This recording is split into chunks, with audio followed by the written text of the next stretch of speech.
दोस्तों, आप खुद को जिंदगी में जैसा बनाते हैं दूसरे भी आपके साथ वैसा ही ट्रीट करते हैं। और इसी बात पर किसी ने क्या खूब कहा था कि लोग आपकी इज्जत तभी करेंगे जब आप खुद की इज्जत करोगे। चलिए आपको एक मिसाल की मदद से समझाता हूँ। लोहे के इस टुकड़े की कीमत 500 रुपये है। अगर आप इस लोहे से हथौड़ा बनाओगे तो यही लोहा आप 700 रुपये में बेच सकोगे। अगर इसी लोहे से आप सुइयां बनाओगे तो इसकी कीमत बढ़कर 1000 रुपये हो जाएगी।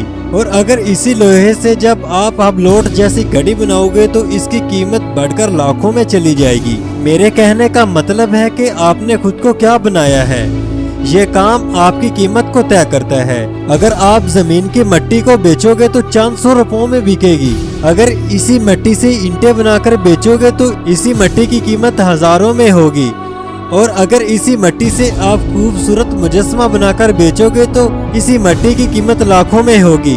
याद रखें, लोग आपकी उतनी ही कीमत लगाएंगे जितनी आपकी कीमत होगी। अगर आप खुद की कीमत बढ़ाएंगे तभी लोग आपकी इज्जत करेंगे। अब फैसला आपने करना है कि आपने खुद को क्या बनाना है।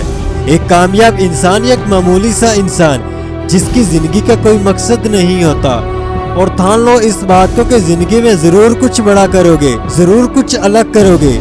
अपने खानदान में तुम ही वो पहले इंसान होगे जो खुद को कामयाब बनाकर दिखाओगे। और इसीलिए किसी ने क्या खूब कहा था कि जब आंखों में एक अरमान लिया, मंजिल को अपना लिया, अब मुश्किल क्या और आसान क्या, जब ठान लिया तो ठान लिया। दोस्त, कामयाबी इसी को ही मिलती है जिसके पास कोई मकसद होता है, जो अपने मकसद को लेकर सीरियस होता है, अपने मकसद को हासिल करने के लिए लगातार कोशिश करता है।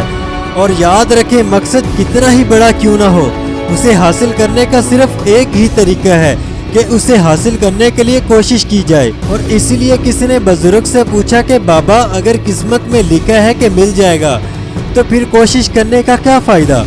तो बुजुर्ग ने जवाब दिया कि बेटा, हो सकता है कि किस्मत में यही लिखा हो कि कोशिश करोगे तो ही मिलेगा। और इसलिए मैं भी कहता हूँ कि अगर कामयाब होना चाहते हो तो कोशिश करना ही पड़ेगी। अगर कोई काम ऐसा है जिसे देखकर ऐसा लगता है कि उसे नहीं किया जा सकता या उसे मैं नहीं कर सकता, तो याद रखो दोस्त कि कोई काम अगर तुम्हें लगता है कि तुम नहीं कर सकते और कोई काम ऐसा है कि जो तुम्हें लगता है कि तुम कर सकते हो, तो तुम दोनों जगहों पर ही ठीक हो, क्योंकि तुम्हें बाहर से वही मिलेगा जो तुम्हारे अंदर होगा।